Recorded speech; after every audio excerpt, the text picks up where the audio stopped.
If there was a way to fix most of the problems in the world, would you want to know about it? So about 5 years ago, the Society of Problem Solvers, we started studying what we thought the biggest problem in the world was. And we came to one conclusion, and that problem is the essential systems for humanity have been corrupted. So the most important systems for humanity are governments, our food systems, our education systems, our medical systems, our finance systems, and even science has been corrupted by people that do not have the best interest for humanity for that. So now that we know that that is our biggest problem, that our systems are corrupted, what can we do about it? And the answer we came up with is we can't really fight it. We can't change it by voting. We don't want to use violence or anything like that. We need to exit those systems and build new ones. And you can't just exit systems that you count on. We count on these systems, so we can't just totally exit them. But what we can do is we can start to exit them, like exit the food systems by basically buying local, buying organic. You can exit the education systems by doing homeschooling. You can exit some of these big financial systems by not giving your money to Wall Street entities that use it for bad things or that don't have a code of conduct that you like. You can also use money for local credit unions and even use crypto that you trust and things like this.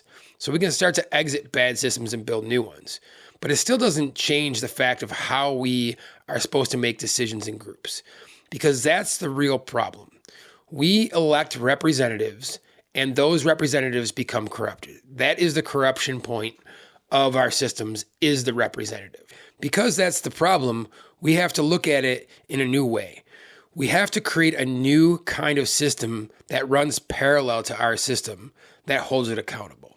So we need to build something that is 100% built and controlled by the people, and then we take that thing and we use that thing to fix our other problems.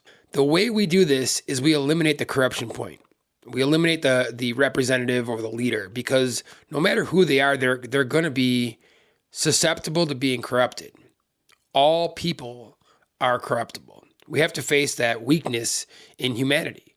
All of us are corruptible in some way. Now, maybe you're saying, oh, you couldn't corrupt me. And I kind of felt that way at first too. Like, I don't think that I'm easily corruptible. You couldn't bribe me, I don't think. And you probably couldn't blackmail me. And, you couldn't cancel me or something like this. However, I do have weak points. If you held someone that I love very dearly and coerced them or pressured them or hurt them or was violent towards them, I might crumble. I would crumble probably. I wouldn't want to see someone that I care about get hurt. So knowing that about all of us as individuals, we need to find a way to stand together where that corruption point isn't the same. And we need to learn how to make decisions in groups better on high trust networks. So the idea is to create a revolutionary new network. That's the way out of what we have right now. We create small circles, small local high trust circles, and then start connecting them on a digital network. We mix the old ways of doing things in person, high trust, handshakes, meeting people face to face, and take that and build a digital network where groups of people work with other groups of people to build back our communities.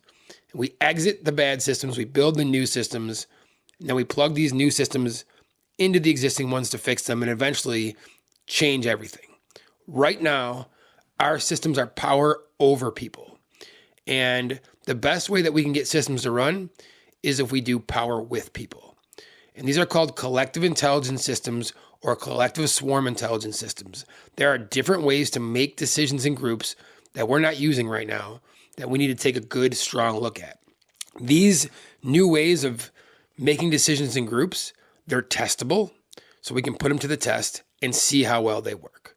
We've already used them in business. We've used them in all different kinds of groups except government. All right, so let's talk about revolutionary networking, a new way to network where we can take small groups of high trust people and connect them. There are certain steps and laws that we're going to need to follow in order to build the network correctly. The first step is we got to create a new gathering space for real human connection, and then take that gathering space and connect us digitally. So We need trustworthy places for humanity to gather and solve problems, right? All the places that we had previously have become corrupted because they're centralized. So think of any institution that you can think of. Do you trust it right now? Do you trust government? Do you trust media? Do you trust academia? Do you trust science? Do you trust medicine? Do you trust the food supply? Any of these things that are centralized, if you corrupt the top of it, you corrupt the whole system. You know, in jiu-jitsu and wrestling, we have a saying, control the head, control the whole body, or kill the head, kill the dragon. And that's how it is with systems. If you control the head of a system, the CEO, the boss, the president, then you control the whole system. And so any of these centralized top-down organizations, all you need to do to corrupt the whole thing is to corrupt the top of it. So we need to make a different kind of system that is power with the people and is groups of us making decisions. And I know when I say that, people automatically want to push back. Oh, what about mob rule and groupthink? Yeah, that exists. All powerful forces in this world have dangers. So you think of nuclear power, or you think of electricity or flight or anything that is powerful. It can be dangerous and it can be used for good or bad. The thing is that they're going to use technology, the people that are in charge, to try to control us. We can't just stick our head in the sand and hide from it. If we fail to use technology, we will end up very much like the American Indians did with the settlers when they failed to use gunpowder or have that technology, right? You can have a warrior spirit, you can have a great network of people, but technology matters, and we can't run from it, and we can't stick our head in the sand. We have to take technology and also use it to our advantage. We can't let companies like Palantir and all these digital apparatus and AI to control us. What we need to do is take what we do best, which is connect people and outnumber them, and then use these networks in a new code of conduct to push forward and change our systems. So let's just go through some of these steps. We're going to go step by step here on what we can do to create a revolutionary networking system if we want to, if we choose to. The difficult part, of course, is creating a movement to do this, creating enough people to do this, getting enough capital and pooling resources. But humanity was ready to pool resources to stop, the Canadian trucker movement, or they were also ready to pool resources to buy Spirit Airlines. And they were also ready to pool resources for GameStop. And these were all things that the establishment did not like. They fought really hard to stop those things. So obviously that is something they don't like, and something we should be looking at more of is pooling resources. But we'll get to that in a second. Let's just go step by step here on what we could do to create a new kind of network. The first step would be to create local networks. And these local networks are places to gather to build trust, face to face, in real life, right? Me to you and you to me. I know you're a real person. I shake your hand. We do local business. We buy food, things like this, right? These local meetups will build trust. And trust is super important for collective intelligence to emerge. It's also super important for strong networks, right? If you take a look at these organizations like the World Economic Forum, right? This is a high trust network, and they run with fear and secrecy and things like this. We need to create a high trust network, but it runs transparently, right? That's the key. They can't run transparently because their intentions are not good. We can. And we can outnumber them, and we can do so in very quick amount of time if we get, the systems correct. Every strong civilization in history began with real human gathering spaces. So before there were nations, there were tribes. Before there were algorithms, there were councils, marketplaces, camps, farms, and training grounds where people built trust face to face. This is what we got to think about if we're going to create a revolutionary networking process here. We got to begin face to face. The first step is rebuilding high trust, real world environments where human beings can actually know each other again and build trust. Local meetups, community hubs, farm cafes, martial arts academies, maker and builder spaces, decentralized education centers. We do things like this like parallel economy kind of stuff. and we meet face to face, that is step one. But digital-only systems are too vulnerable. We can't just make digital-only systems. They'll be full of garbage. They'll be full of bots. They're vulnerable to AI attacks and manipulation and fake identities, propaganda campaigns, and psychological warfare. So what we do is we create these digital spaces where after I meet you in person, we give decentralized trust ratings to each other. And I know that sounds a little scary. You think of like a trust rating like, oh, China has these trust scores that they give their citizens. It's not that. Decentralized trust is the opposite of that. It's like, I met you in person and I just leave you a little review and go, yeah, you're a real person. And I did business with you or whatever. And this locks AI and bots out. And this is really important. We have to lock AI and bots out of any new system we build. And so the way to do that is face to face. And so anyone caught abusing this can be kicked out of our system. And, you create these really high trust, high tight networks. If I vouch for 50 people, I want my vouch to matter. And I care about that. So if you're caught lying about someone being a real person, you're kicked out. It's going to really hurt you. You're going to want to be part of these groups because these groups are going to work together and have each other's backs, right? So we create these spaces that are mixtures of real life, IRL, and digital life, URL.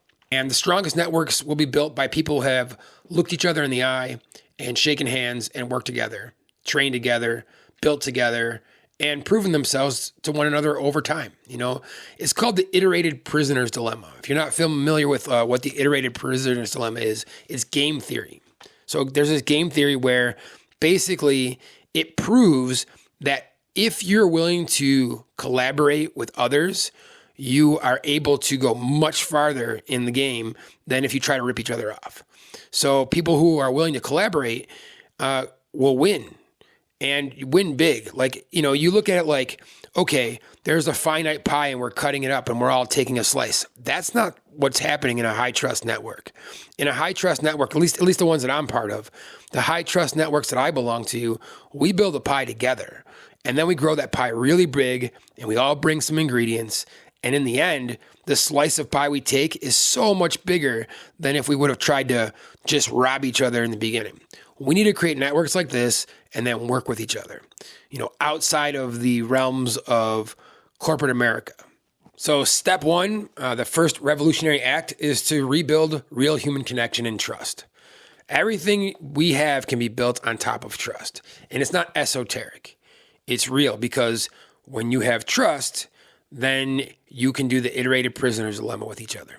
I have several very high trust groups of people, and I've seen conversations go down that would blow your mind, where one person goes to another, hey, I need 50 grand, and the other person doesn't ask why. They just go, what bank account? Because they've had so many previous iterations together that trust is built so high that they know that that's going to come back to them. And this is the kind of thing we can do with each other and then build huge new communities on top of it, really high trust communities. So that's step one, establish a new human connection, right? A new platform for human connection. Step two is to create a new shared code of conduct and culture for our network. We need a new code of conduct and a new culture. And those two things are very important. The code of conduct should span all group labels, right? It should be very inclusive. In fact, we shouldn't really talk about group labels too much. We'll get into this in a little bit why, but we should just be all individuals. Every time you assign yourself a group label, say I am part of this group, you're taking away the individual that you are. But in terms of collective intelligence, which we'll get into in a little bit, all groupthink starts with group labels. So when we're solving problems as a group, we're always one big group. That's it.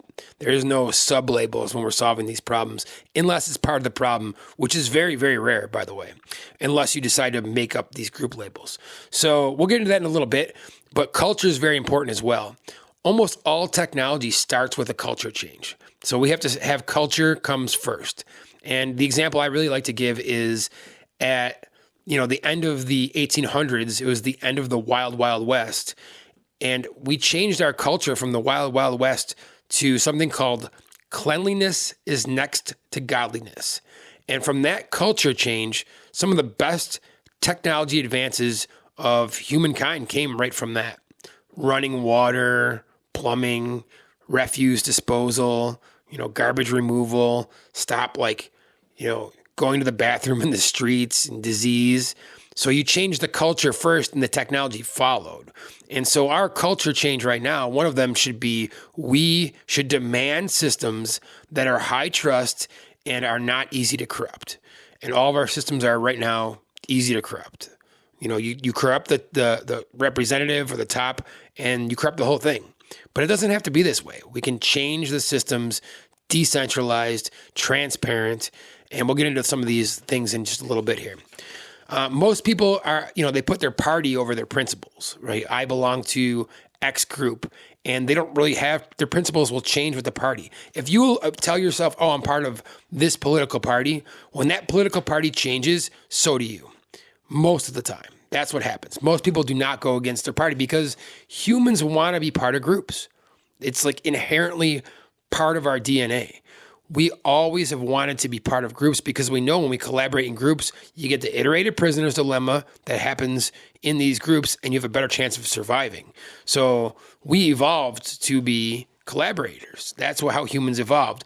So we get sucked into groups, and then when we do, the people that are in charge spend billions of dollars understanding group psychology, and they use that against us. They use it to separate us. I'm sure you've heard the adage before of you take a jar full of red ants and black ants and they're fine until you shake the jar. Once you shake the jar, then the ants start fighting. Well, that's the same thing with us. Once we assign ourselves these labels, then you start trying to be part of a team. And when you try to be part of a team, everything goes awry and you want to fight the others. So it always starts with these group labels. And so we have to be really deeply understanding what that means.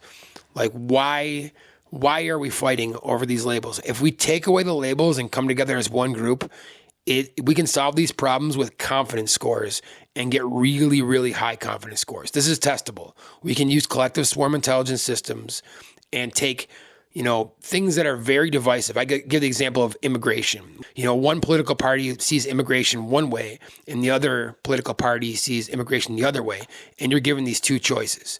However, when you take all of let's say half Democrats and half Republicans, and you put them together and you said, let's solve immigration together, they'll come up with an answer that's reasonable and rational and has a really high confidence score, which means like 95% of the people will agree to that solution. But when you let the political parties, the groups decide from the top down, you get these very divisive answers, and 51% like this and 49% like this. And that is the group psychology that they're using against us. Specifically, like exactly like that. Now we can do this for literally every single hot button issue, and we can definitely do it for pretty much every other issue too. You can see that we can take groups of people and come up with answers that have very high confidence scores. We can fix all of this by creating a new code, a new culture, and a deep understanding that humans are flawed this way and how to understand our own group psychology better. So in businesses, we try to teach everyone, like, how do we behave better as a group because it will benefit the individuals. You have this ongoing debate between individualism and collectivism, like, the individual is more important and the collective is more important.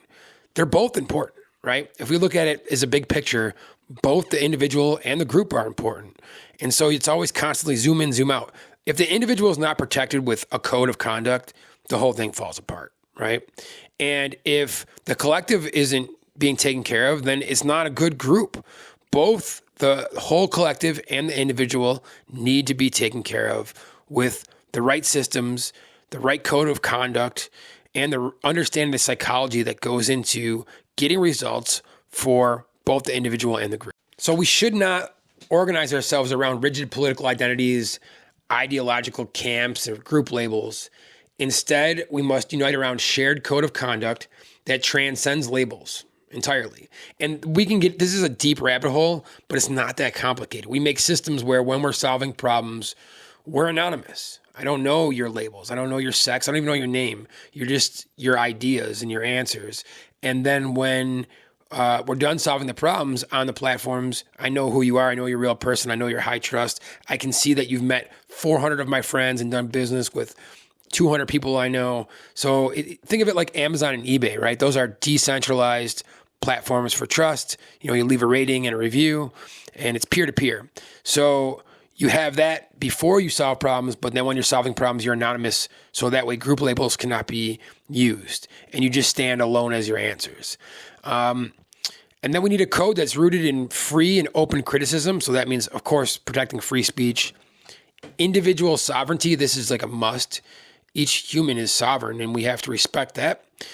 Transparency, the systems must be transparent. Decentralization of power. Pooled resources, which can be simple, and we'll get into that in a little bit, but imagine if 1 million of us throw $20 a month in the middle, like a Netflix subscription. That's $20 million a month. We become a force for change. Just a little bit like that, right? Earn trust, so peer-to-peer trust. Voluntary participation, this must be voluntary. Like if you don't want to be part of our group, don't. But you're going to want to be part of a group that takes care of each other and has each other's back, right? That's the kind of group we should strive to make with our code of conduct. Mutual respect, that is like the core of pretty much any good society is mutual respect. Constructive disagreement, all progress comes from disagreement. Skin in the game, $20 a month or sweat equity or something along these lines. You have to have skin in the game. You shouldn't be making decisions if you don't have skin in the game. That's our politicians, right? That's the people that got the banks that got bailed out. They could use our money and play with our money, but had no skin in the game at all because they just got bailed out. We use collective intelligence. That's our secret sauce, and we'll get into that in a little bit. That really changes everything. And then independent thought. You have to guard independent thought ferociously. Independent thought is required for collective intelligence to arise. Our network must reward honesty, curiosity, courage, effort, and the willingness to challenge consensus when necessary. A healthy network cannot function like a cult, and it can't revolve around like charismatic leaders. Like this will just turn into obedience, and we cannot have, we want disobedience, honestly. All progress is disobedience from the norm, right? So we want to foster that with a respectful culture. It should function like a living, intelligent system. That's what our group and our network should function like. And all growth will come from this. If you look at David Deutsch, who's a famous physicist and philosopher from Oxford, he says that it's a culture of criticism that creates progress. So you have to create the culture of criticism that we want to see for progress.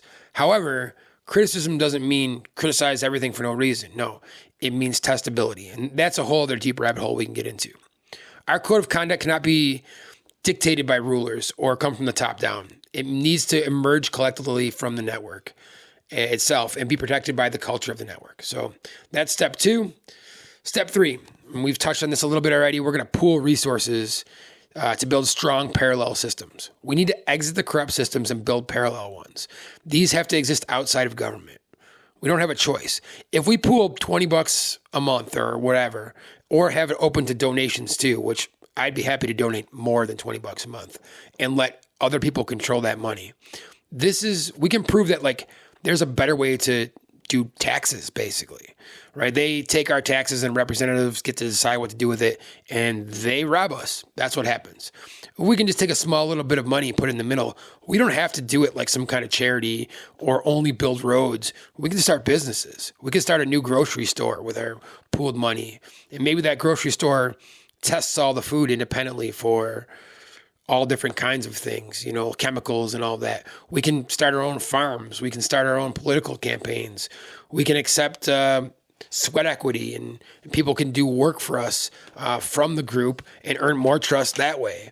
This is called membership capital if we do it, want to do it the smart way and avoid like the red tape. And it's also creates skin in the game, which creates accountability and helps enhance collective intelligence. So the first purpose of pooled resources should be to strengthen the new network itself. So build better trust systems, better platforms for communication, better ways to pool money, like transparent ways. Maybe that's on a ledger for, Bitcoin or some other kind of decentralized ledger where we can all see it at all times. verification systems, communication systems, decentralized media systems.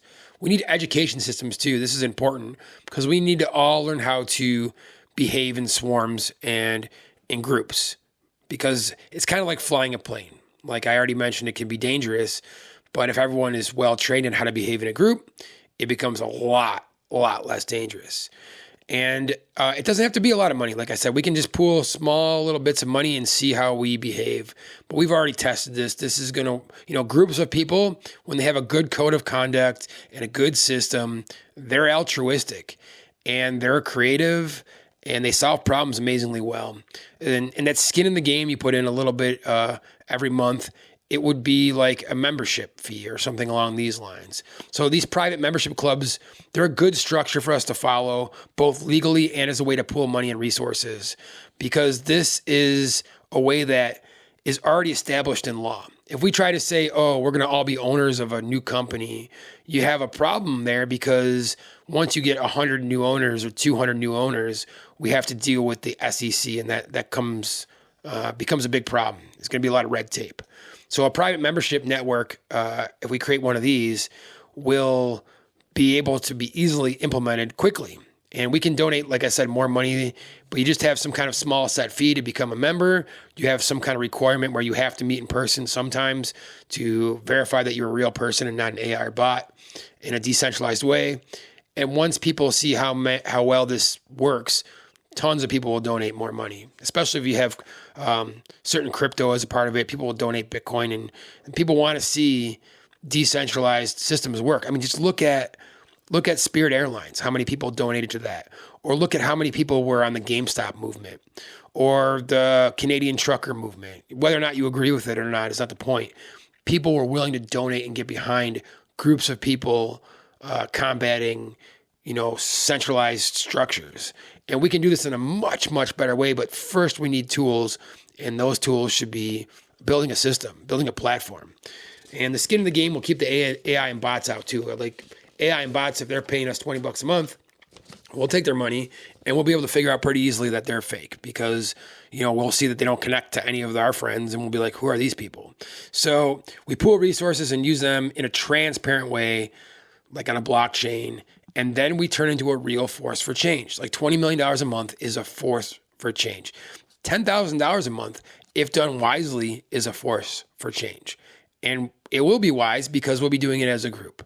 And we'll get into that in a second. So the resources that we can build is something much larger. And a lot of people are calling these parallel local economies or parallel economies or well-being economies. There's a bunch of people on Substack writing about these exit and build type systems. There's people on social media talking about them as well. But we have to really think our way through these and kind of create a place where we all discuss exactly what we should be doing. So imagine communities build clean food shopping centers. That's a really good one to start. Or local organic farms, or food cooperatives, independent gyms, political action groups, education hubs, wellness centers. We kind of talked about this already. Local manufacturing, shared workspaces.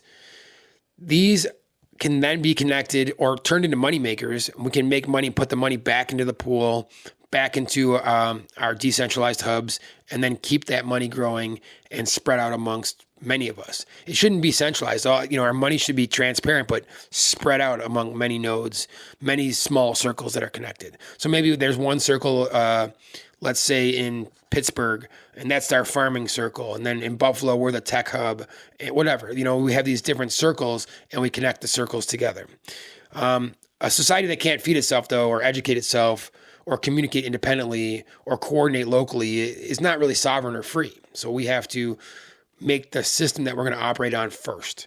And when we make one of these or many of these and let them compete against each other and see which ones work the best, it would probably be best, though, if we all can just kind of come together and agree on some certain parameters within our code. All right, so this brings us to step 4, decentralization of power. And this is key because, as we mentioned, any centralized power structure will eventually become corrupted. It will, America for the time was decentralized. We decentralized the power over the states and senators and congressmen. But as our population grew, that didn't change much. And now all you have to do basically is corrupt 300 people and you own the entire U.S. government. You corrupt, a certain, more than 50% of the senators and more than 50% of the congressmen, and you're in control. So that's too fragile of a system. We need to, at the very least, create thousands and thousands of more people that are making decisions. Now, should every single person get a say? I don't know. That's debatable. I do think that you need to have skin in the game and build trust before you get a say. But I don't think it should be the barrier to entry is like super hard in our network. And I'm talking about our network. I'm not talking about the government. I'm talking about creating a new network, and the barrier to entry requires some level of sacrifice and skin in the game. And I'm willing to do that as well. And I'm sure a lot of people are. Basically learn how to behave in groups, agree to a code of conduct, put a little money in the middle, things like this. When we realize that all people are corruptible by money, blackmail, violence, coercion, then we have to build systems that fix this. We can't count on people. We can't solve our problems with better people. That's not going to ever happen. It's over for that. We can only solve our problems with better systems. Our motto in this regard should be, don't trust, verify. And this is why revolutionary networking cannot depend on heroes, politicians, influencers, charismatic people. The system itself must resist centralization, and power must remain distributed.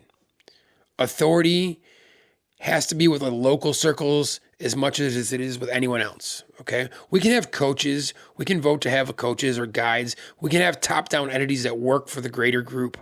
That's not what we're saying. We're not saying that there can be no hierarchy. We're saying that the last hand on the bat, the last person in control is all of us, is the network. The network has the say, right? Not some person has the say. The network has to function as a swarm, not a pyramid. And when power is decentralized, corruption becomes really, really hard. It's very hard to corrupt anything that's decentralized. There's no single point of failure. No king to capture. There's no headquarters to raid. There's no single person capable of collapsing the movement. The strength is the network itself. There's a book called The Starfish and the Spider. This lays out the basic theories for all this. At the Society of Problem Solvers, we highly recommend starting with this book if you want to understand decentralized systems. Step 5 is the innovation. This is the secret sauce. This is the tool that we have that the people that are corrupting our systems can't use, because it requires transparency. It requires decentralization of power. And when we have numbers, it really enhances itself. It's called collective swarm intelligence, or collective intelligence, or human swarm intelligence, or sometimes it's called the wisdom of crowds. There's a few names for it, but it's the idea that groups of people are smarter than individuals. And this is absolutely testable and absolutely true. But of course, there's the dangers of mob rule or witch hunts or all the bad things that also can happen in groups. So we need to ask ourselves, and we have been for a long time now, why?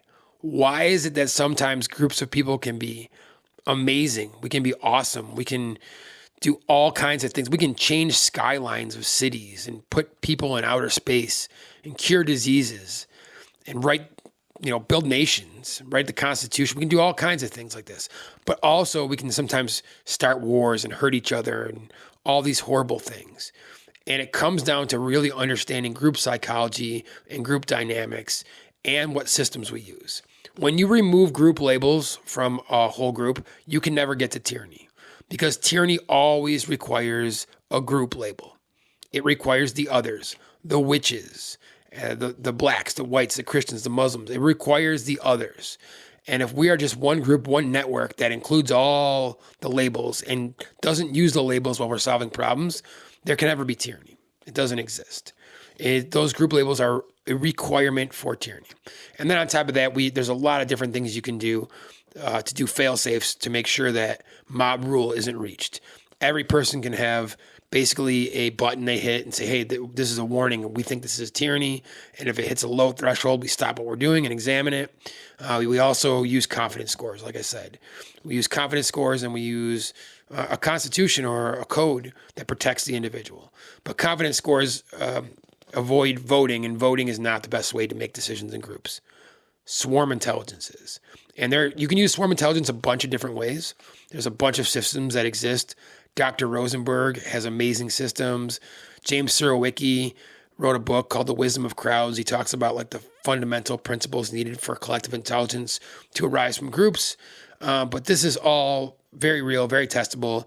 I have run a bunch of systems and been part of a bunch of systems that use it, and we're enhancing it now. I go to school to a program that uses collective intelligence to help all the students run their actual businesses in the real world. So there's a lot of examples we can get into, but it's real, it's testable. I tell everyone I train jiu-jitsu, Brazilian jiu-jitsu. It's like wrestling, and you can't fake it. There's no way to fake being good at jiu-jitsu. If you're good at jiu-jitsu, let's see, let's spar. And I like that testability. I like that, it's like chess. Are you good? Let's play. We'll see how good at chess you are. Well, the same thing is true with collective intelligence or swarm intelligence. It's testable. I can take a group of people and compete against individuals in problem solving, especially creative problem solving. And this is a whole deep pool called epistemology, knowledge creation. But the group of people will beat language model AI in a lot of different things. But when it comes to creative problem solving, like solving new problems, AI can't do that. AI is only regurgitating existing knowledge that humans created.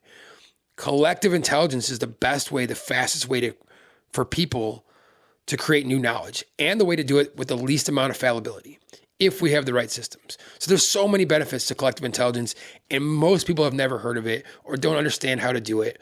It's sort of simple on the surface, like group problem solving, but there's a lot of things we can do to enhance it. And the step one is get rid of group labels. We get rid of group labels, and we're going to be on the right track to making collective intelligence a powerful force. All powerful forces, like I mentioned before, can be dangerous. They can be used for good or evil. Nuclear, electric, gunpowder, flight. We need to understand collective intelligence and harness it and stop fearing it. That's what we need to do. We're afraid of mob rule, but what if we can actually take mob rule and use it to fix our systems? We should do that. There should be mob rule for one thing, and that should be to fix our corrupt systems. This is something we should all agree on. It doesn't matter what group label you adhere to. Whatever group label you go by, your skin color, your religion, your political party, any of that, it doesn't matter. You should still want the systems that govern your life to be free from corruption. This is something we should all agree on, and an easy way for us to see who the good people of this world are and the bad people. The good people should want systems that are free of corruption, and the bad people will resist this. And that could be what we build all this movement on. Just starting right there. Let's build systems that are free from corruption and free from centralized control, and that are transparent so we can all see them. Understanding collective intelligence and how to harness it and stop fearing it is the secret sauce here. And the key is basically education and better systems. If we know how to behave in a group, you go pretty far with the group. And then if you have really good systems, you go really far. So those two changes right there, and they're not that hard to make. They're kind of simple to make, actually.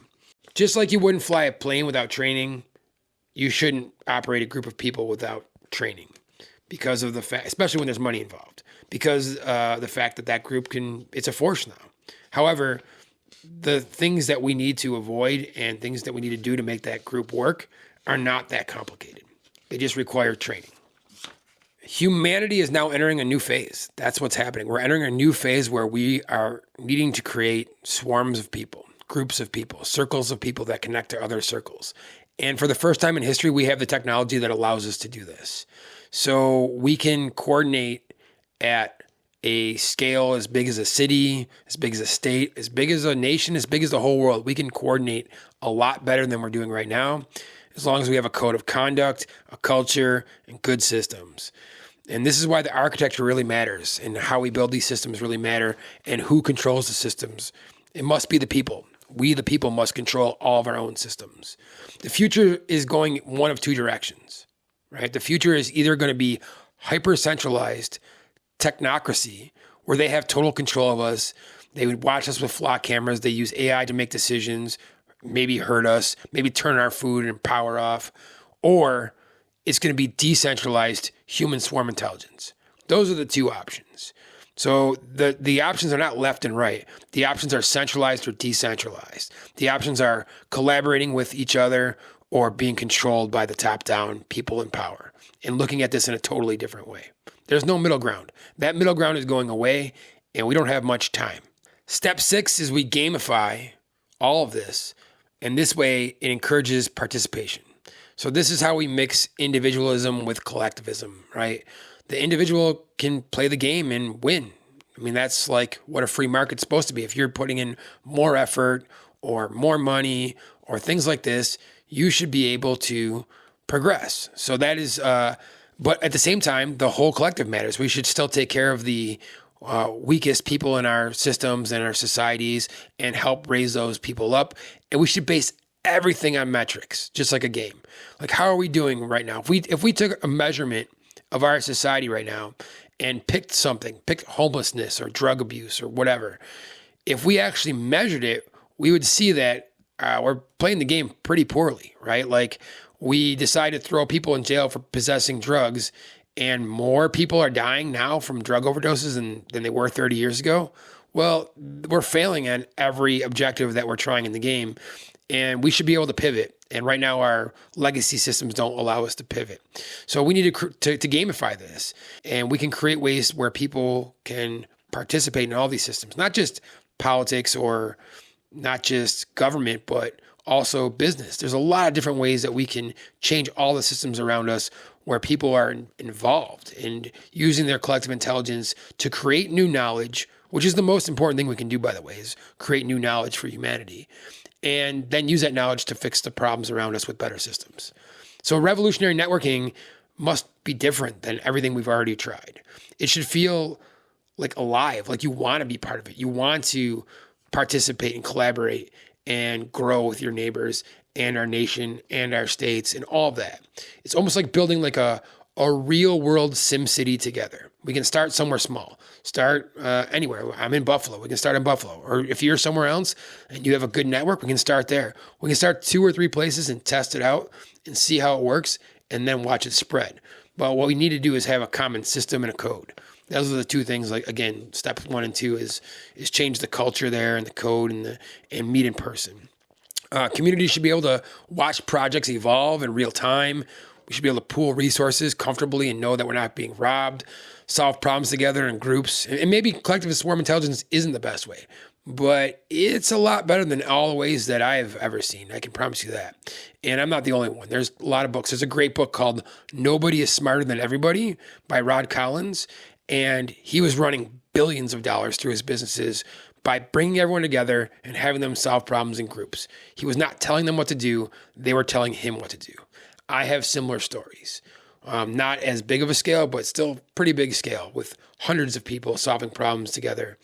And we need to improve our neighborhoods, build systems, build businesses, coordinate our food systems. All this is possible once we have exited or at least built a new system. We don't actually have to exit. We say exit and build, but really just build. We build something new and just get on there and start solving our problems all around us. And this will, if we gamify it the right way, you're going to want to participate. And when you participate in it, you can earn different things for different reasons. It'll be like kind of like, let's say this big entity, this network is making hundreds of millions of dollars. Well, we can give out all different kinds of things, bonuses to people. We can gamify it. We can have objectives, just like a game. You can have bounties. That's what they do for DAOs, like decentralized autonomous organizations. They have bounties for people who build things or do things. Well, this is going to be more dynamic than that. And you can work for the swarm too. You can work for the network. You can have a job, a top-down job, and you could be basically elected in real time to be the CEO of a company that we run. But then you should be running that company the same way that we're running the whole network, which is harnessing the collective intelligence of the employees that work for you and for the whole system. And all of our systems we are required to have the same code. So that means all of our businesses, all of anything we do should be run with the same kind of system, one that's really hard to corrupt. Politics right now is set up to be run by businesses. So if we can get a whole bunch of decentralized businesses, a whole little economy going, we will by default just be the government, because it will be that easy just to plug and play. If we have a whole new industry, imagine, there's a lot of low hanging fruit. You have businesses that are basically decentralized, but for some reason are re-centralized and then owned by Wall Street. So businesses like Spotify, Uber, Amazon, these are all businesses that don't really require Wall Street. They could be owned by the network. And if they were, and we had a new code of conduct that told us that it had to be transparent and we had to take care of our employees and take care of our customers and take care of the environment and take care of our communities and, things like this. If we had a code of conduct that we adhere to, well, imagine if there was an Uber that was truly decentralized, that didn't have, centralized ownership and it was owned by this new network. Would you use that Uber or would you use the Wall Street one? Would you use the Amazon that is going to buy Jeff Bezos a new wedding or, a new $100 million wedding in 4 years? Or are you going to use the Amazon that is going to actually do good? When the profits come in, that money will be used for good. So there's a lot of low-hanging fruit corporations that we could already be doing. Some places, I think Denver, Colorado, they already created like a driver-owned Uber. But I think a network-owned one where it's like basically the customers kind of own. Well, we're members, right? So you're not really owners. We're members, and the membership owns the Uber. Well, then we get discounts because we're members, right? So if you have more skin in the game, you might get half off of all rides on Uber, which wouldn't be hard to do because Wall Street isn't taking the money out of them, right? So there's a lot of different ways to gamify this whole entire new economy. And, all the younger generations, they're into gamification. They understand how to play games. But imagine those games had real rewards where you got real money and saw real progress around you. This is something that humans like. Humans like playing games. I do. I like playing games. Like I like jujitsu. Jujitsu is a game. I like playing video games. I like anything that's gamified. I enjoy more than if it's not gamified. And a lot of people take things that are mundane and gamify them and turn them to things that are kind of fun. So we can do that with basically politics or this whole network, and just picture like a Sim City, but that mixes IRL and URL, and we actually are buying businesses and properties and things in the real world. Imagine that. Step 7, the next step would be to build independent media, education, and cultural systems. We need to control our own knowledge. We can't let centralized powers control the knowledge. We can easily have a decentralized investigative news network. We've wrote about this in the Society of Problem Solvers a couple times, but imagine thousands of independent journalists investigating something, putting that evidence that we find into basically like a template that we all agree on, and then we kind of rate how trustworthy the evidence is. And we make a public opinion. We make a public opinion based on high criteria in a code, which is going to be a lot better than having a centralized power do it for us. So right now, there's so much noise. We need to block out the noise and create our own media spaces, our own investigative journalisms, podcasts, rate things by trust. How trustworthy do you think things are?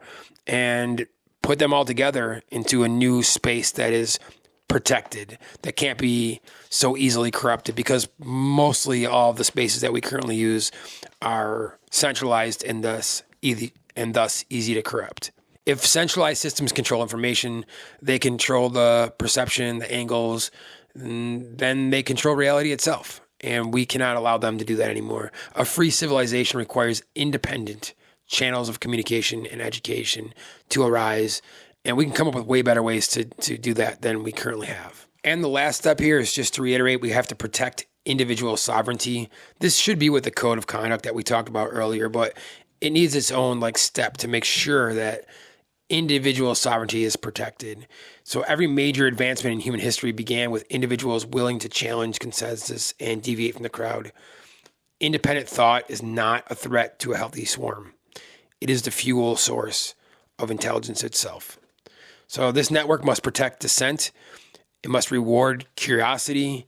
It must encourage healthy criticism. It must resist groupthink and echo chambers and, of course, tyranny. And it must preserve individuality. This is a requirement for collective intelligence to arise. In James Surowiecki's book, he highlights 4 different main things for collective intelligence to arise. and individualism, protecting the individual thought, is absolutely probably the most important one. If you don't do that, then you're going to end up with groupthink. So if you want to read more about that, the book is The Wisdom of Crowds. And without disagreement, we can't have progress. So the individual is very, very important. I just want to summarize this again. So we're going to summarize the whole entire vision for this revolutionary network, or this new kind of swarm network. We take small circles, verified people, that's decentralized, verified, peer-to-peer, pooled resources. We use collective intelligence on transparent platforms that we build ourselves outside of government, outside of the control of Wall Street. We build parallel economies and businesses, local sovereignty, and then coordination at scale. We create a decentralized civilization built by connecting humans together and swarms and groups of people together. We don't want power over people anymore. We want power with people. We have a code of conduct, and we have a new culture. And if we do these things, we can exit the bad systems, build new ones, and change the world pretty quickly. This revolution is a new network where we lock the bad guys out by how we operate. We say, hey, we're going to operate this new way. And if you want to join us, fine. But you're going to have to operate transparently into a code of conduct. And they simply can't do that. So we build new. We migrate to the new systems. And the people that are doing bad things won't be able to do them in our new systems, because we're going to constantly evolve our systems. We're going to test them for weaknesses. We're going to make sure they're not corrupted. We're going to have red teams that purposely try to corrupt our own systems, just like you do with software, and make it better and better and better. And our network's going to be higher and higher trust. And we're going to test everything and put it to results and make sure that we're adhering to our code of conduct. And there's consequences if you don't follow the code of conduct. You're going to want to be part of this network. You're going to want to be part of a group where I have your back and you have my back, and your neighbor has each other's back. And then the neighbors across the state have your back too. That's the kind of society we can have and we should have. And we shouldn't tolerate anything less. We don't have to. We can make that decision basically right now and build a new society together. We're ready to pool money. I'm ready to pool money. I'm ready to put money in the middle. We already did. The group that I've been working with put in over $100,000 to try to build software, and we really don't have any way to get it back. We're just trying to make systems that are better for humanity. But it'd be a lot better if we had a lot of us putting a little money in, and a lot of coders and a lot of help, and anything you can bring to the table. Let's build these systems and test them. You're going to see. You can use them in your business. You can use them in your communities. You can use them in your clubs. You can use them in your groups. You can use them in your governments. Any system of people can be run better if we all focus on making systems that are better for us. Thank you.